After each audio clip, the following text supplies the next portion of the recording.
Y lo que hace la permacultura es diseñar asentamientos humanos sostenibles. ¿A qué me refiero yo con sostenibles? ¿Sí? ¿Qué es la permacultura? Es una alternativa consciente y resiliente frente a la merma energética. ¿Saben lo que es la merma? ¿Quién come pan con mermelada en las mañanas? La merma es una disminución. ¿Sí? Y quizás ustedes no lo saben, pero hoy en día nosotros estamos viviendo un periodo que en los años que vienen se va a notar que es de merma energética, de disminución de energía.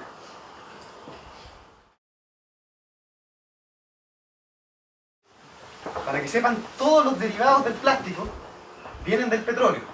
Todo. Esto viene del petróleo. Esto viene del petróleo. ¿Sí? Y lo que no viene del petróleo directamente, utilizó petróleo para ser formado, porque todas las máquinas funcionan con petróleo. ¿Sabe que ese tractor con el que plantan el tomate, con el que usted se come el almuerzo, en un paquete de plástico, que también viene del petróleo, utilizan mucho petróleo? ¿Saben que todos los fertilizantes que utilizan para la tierra también son derivados del petróleo? Los pesticidas también son todos derivados del petróleo. Entonces, al final, ¿de dónde nos sostenemos? Del petróleo. Entonces es una alternativa consciente la permacultura, porque primero observa su entorno y se da cuenta de que algo no está funcionando bien. El sustento de nuestra vida cotidiana no va a durar por siempre. No podemos seguir creciendo infinitamente. ¿Sí? Y resiliente. ¿Quién ha escuchado hablar de la resiliencia? Por ejemplo, si yo me caigo ahora, me levanto y salgo fortalecido, esa es una actitud resiliente. La resiliencia es la capacidad de salir fortalecido de las dificultades.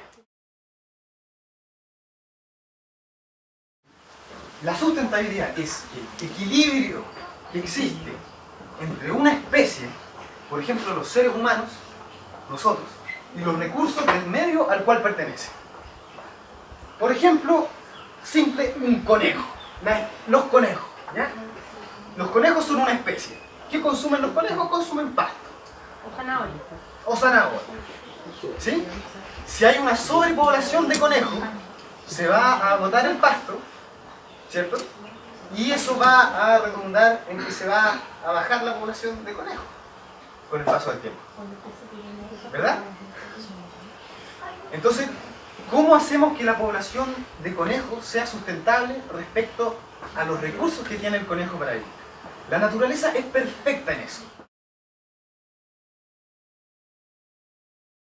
Entonces la permacultura nace como una respuesta a esto. Y la naturaleza es sustentable. Un bosque, por ejemplo, donde el hombre solo observa. Y hay pájaros, y hay animales, y hay organismos que no se ven, que son microscópicos, que están haciendo su trabajo. Y hay plantitas, ¿sí? Las plantas necesitan luz del sol, las plantas necesitan agua, las plantas necesitan dióxido de carbono que está en la atmósfera, y las plantas necesitan sales minerales del suelo. Las mismas plantas se descomponen en el suelo, haciendo lo que todos conocen como tierra de hoja, que es la fertilidad que necesitan para sostenerse a sí mismos. Los animales necesitan plantas para comer. Las heces, las cacas de los animales, se descomponen en el suelo y sirve de fertilidad para la tierra y para que crezcan más plantas. Estamos hablando de un ecosistema, ¿sí? De un sistema donde todos los elementos están conectados. Todos los desechos son usados por otro ser vivo. Imagínese usted, yo boto, supóngase, no sé, 100 paquetes de salsa de tomate para que usted coma el almuerzo. ¿Y quién va a usar eso? Y usted indague, por ejemplo, ¿qué es la ecología? La gente cree que la ecología es cuidar ballenas, la gente cree que la ecología es no tirar basura en la calle. Eso no es la ecología es una ciencia. La ecología es una ciencia que estudia las relaciones que existen entre todos los seres vivos, entre los seres que no están vivos y entre el medio ambiente, ¿sí? Como la temperatura, la humedad, las piedras, el agua, el dióxido de carbono se relacionan con las plantas, se relacionan con los microorganismos, se relacionan con los animales, ¿sí? Y estas relaciones son perfectas. Digamos que un ecosistema, si no sufre una catástrofe, va a existir por siempre, a menos que se acabe el sol, que es la fuente de energía. Considerando que somos parte del planeta, digamos, yo ser humano no soy superior al árbol. Yo necesito que ese árbol que está ahí en el patio, ¿sí?, exhale, por decirlo simplemente, oxígeno para poder respirar. Si ese árbol no está ahí, yo no puedo existir. Es así de simple. ¿Sí? Entonces somos parte del planeta. Entonces, estas tres energías que ustedes ven acá son las fuentes que sostienen toda nuestra cultura. ¿Sí? Principalmente el petróleo. También tenemos el gas natural que se encuentra en los mismos yacimientos del petróleo. Y el carbón mineral que se extrae en estas minas de carbón, que quizás muchos conocen gente o tienen familiares que trabajan en las minas de carbón, ¿sí?, que explotan los cerros y extraen carbón. ¿Sí? Y con este carbón se sustenta mucha energía, digamos. Hay muchas industrias que funcionan en base a carbón todavía. Estas son las tres fuentes energéticas que sostienen a nuestra cultura. Para que lo tengan claro. ¿Cómo se sostiene usted? Por el petróleo, el gas natural y el carbón. Listo. ¿Sí? ¿Saben cuántos años ha tardado el petróleo en formarse? Millones de años. Millones de años. Nosotros en 200 años, hemos agotado más de la mitad de la reserva de petróleo que se formó en millones de años. ¿Sí? Estamos consumiendo la energía del planeta en 200 años.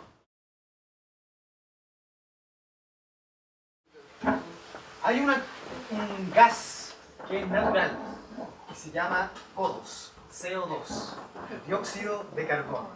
¿Sí? Y es natural, está en la atmósfera constantemente y cumple una función. Todo, desde que nosotros quemamos un palo hasta que prendemos un motor de un auto o que una industria funcionando, está liberando constantemente dióxido de carbono a la atmósfera. Una cantidad de este gas superior a lo normal impide que los rayos del sol que entran a la Tierra, supongamos acá, ahí está el sol, ¿cierto? Normalmente entran los rayos del sol a la Tierra y una parte de los rayos del sol rebota y se refleja y la otra es almacenada y retenida por la atmósfera. ¿Por la capa de ozono? Muy bien. ¿Ya? Si aumentamos la cantidad de dióxido de carbono que tiene la atmósfera, los rayos del sol no pueden salir para afuera. O sea, va a haber más energía solar acumulándose acá. ¿Y eso en qué redunda? En que aumenta la temperatura de la Tierra. Si la temperatura de la Tierra en promedio sube 6 grados, el 80% de la especie humana va a desaparecer. Depende de dónde nosotros sostenemos nuestra vida cotidiana. Es distinto comprar verdura en un supermercado, en una feria, a tener un huerto y comer verduras directamente del mismo huerto. Porque para que esa lechuga esté en la feria, se calentó mucho el planeta. En el auto que anduvo, en el camión que las trajo de no sé dónde, en el tractor que no sé qué, en la industria que fabrica los fertilizantes que se utilizan, bla, bla, bla, bla, bla. En cambio, si usted tiene una lechuga en su patio, al lado de su cocina, y se la come, ¿qué impacto está generando al medio ambiente? Entonces, toda esta situación que nosotros estamos viviendo actualmente es producto de nosotros, de la vida cotidiana de cada uno de nosotros. ¿Sí? No es culpa del gobierno, no es culpa de nadie más que de nuestra responsabilidad, está en nuestras manos. Y claro, ustedes me dicen quizás yo soy chico, yo no decido si mi mamá compra gas o no. ¿Sí? Estamos hablando de cambios lentos.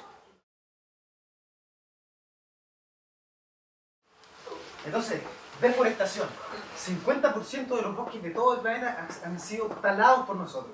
Y un 30% de lo que queda está herido, digamos, está degradado. ¿Sí? O sea que solo queda un 20% de los bosques originales de nuestro planeta. Si no es por los bosques, nosotros no existimos. Es así de simple. Dígame.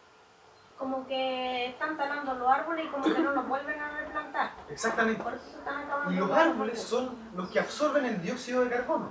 O sea, los árboles son los que pueden ayudar a que no suba 6 grados la temperatura, sino que suba 3 grados, 2 grados, ¿sí? Y no tengamos que morirnos, no tengamos que sufrir por las consecuencias de nuestras acciones. 80% de todas las especies animales en los últimos 50 años se han extinguido. Y esto no es directamente por matar animales, sino por destruir el hábitat donde los animales viven. 70% de la tierra arable. ¿Saben lo que es la tierra arable? La tierra que se puede cultivar, donde uno puede producir alimentos. El 70% de la tierra arable está erosionada. ¿Qué significa que está erosionada? Que todos los nutrientes que tiene, o gran parte de los nutrientes, se barren con el agua y finalmente llegan al mar. ¿Sí?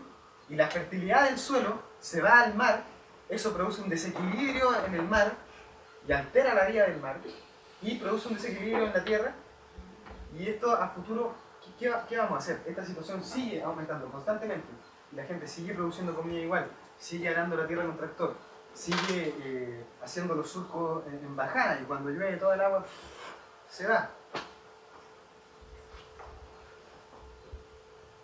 8, bueno, hay muchísimo dióxido de carbono que se está acumulando día a día en la atmósfera por nuestra vida cotidiana.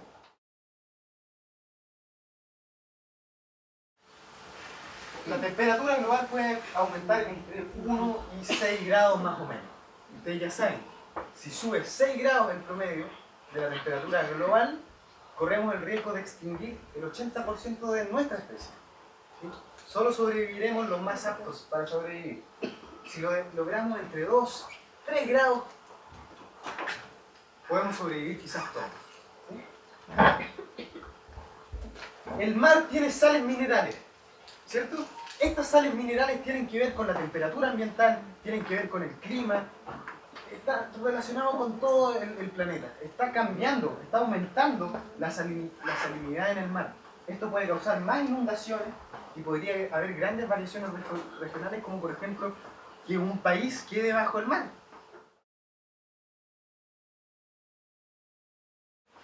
Todo esto también redunda en movimientos telúricos, digamos temblores, terremotos o incluso cataclismos, porque los hielos polares, saben que hay polos en la Tierra que son hielos, reservas de agua dulce, se van derritiendo. Cuando se derrite el hielo y se transforma en agua, hay más peso sobre las capas tectónicas. ¿Saben lo que son las capas tectónicas? Cuando hay más peso sobre las capas tectónicas, estas capas necesitan acomodarse después. Temblor. Otro ejemplo. La ciencia no es algo alejado de ustedes. Bueno, esto es el PIB del petróleo, ¿sí? Esta es la extracción, es la disponibilidad de petróleo que tenemos en el planeta. En el año 2010 más o menos, los años sí varían. Estamos acá. O sea, de ahora en adelante viene esto. Ustedes van a crecer. Cuando ustedes tengan hijos, se van a desarrollar en la época de la merma energética, de la baja disponibilidad de petróleo. Y cada vez todo va a ser más caro. Todo va a ser más caro, porque todo deriva o viene directamente del petróleo. Entonces necesitamos una nueva perspectiva, una nueva forma de ver la vida, que sea integral. La permacultura integra la ciencia, integra la tecnología, integra la ecología con la ciencia que estudia el suelo, con la ciencia que estudia a los animales, con la ciencia que estudia las plantas, en sistemas autosustentables.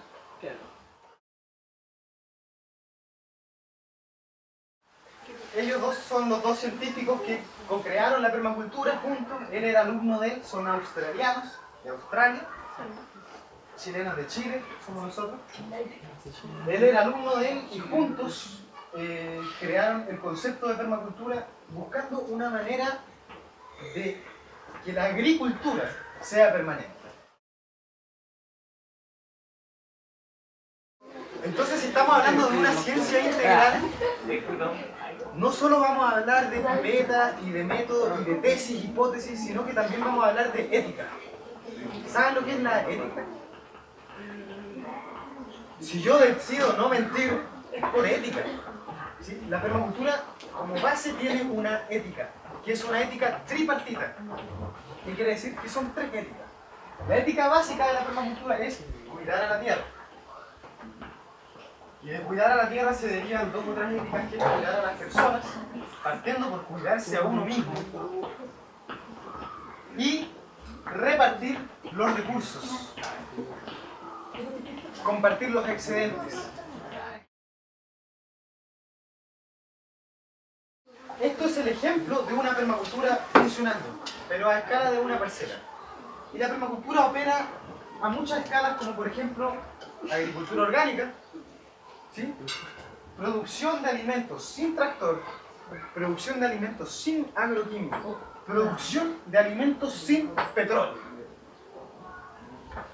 La fertilidad del suelo se mantiene gracias a la materia orgánica, gracias a los minerales y gracias a los microorganismos que existen, no gracias a insumos externos químicos.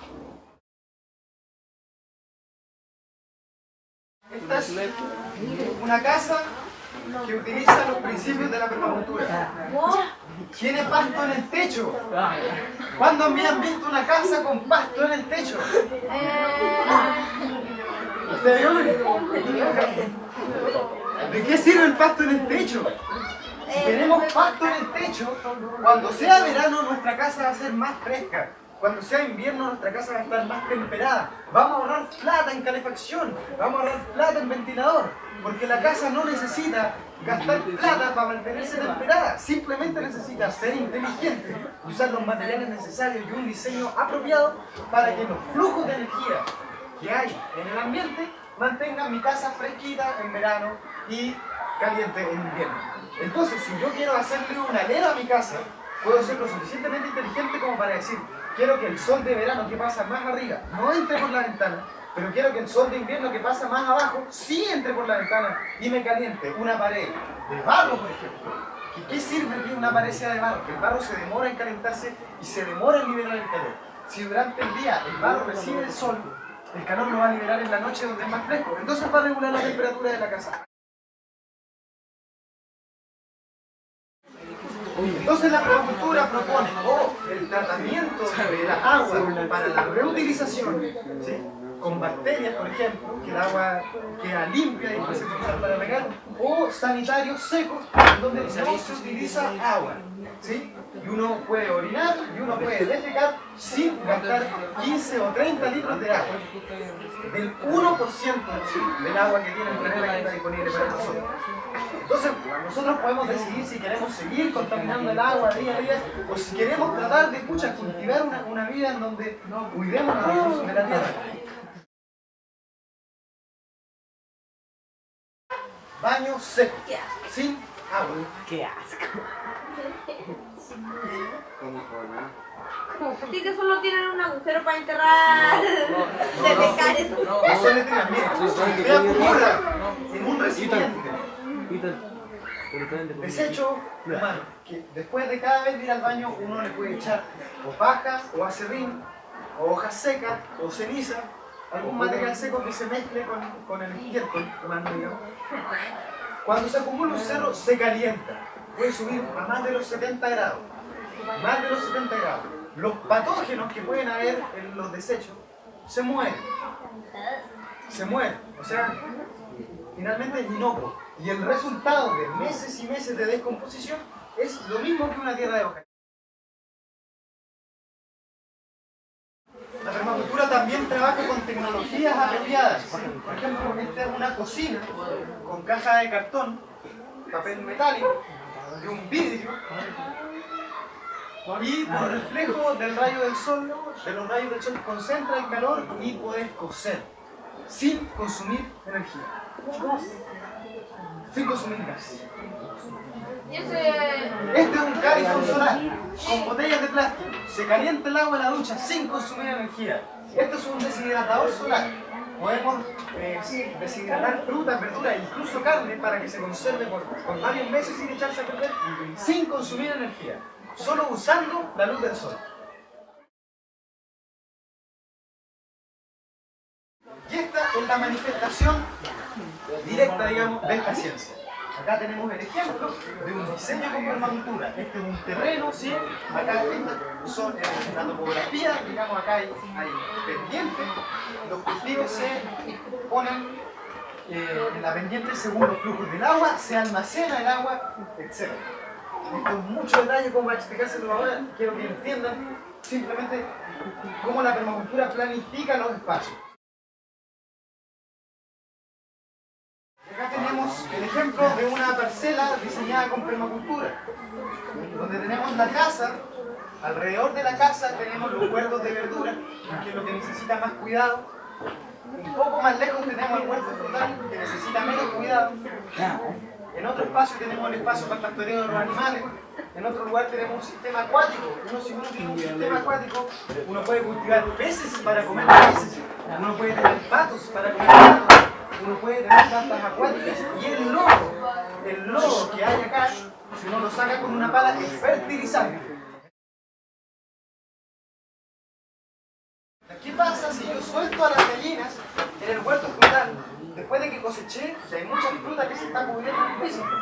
La gallina va a entrar, va a hacer sus necesidades. Las necesidades de la gallina son fertilizantes para las plantas. ¿Sí? La gallina come toda la fruta que se está pudriendo. En la fruta que se está pudriendo se desarrollan plagas o patógenos que infectan a los árboles. Por ende, la gallina va a estar controlando las plagas. No necesito el fertilizante del gil que produce la salsa de tomate. La gallina también rasca el suelo. Por ende, entonces, si nosotros diseñamos el espacio y hacemos las conexiones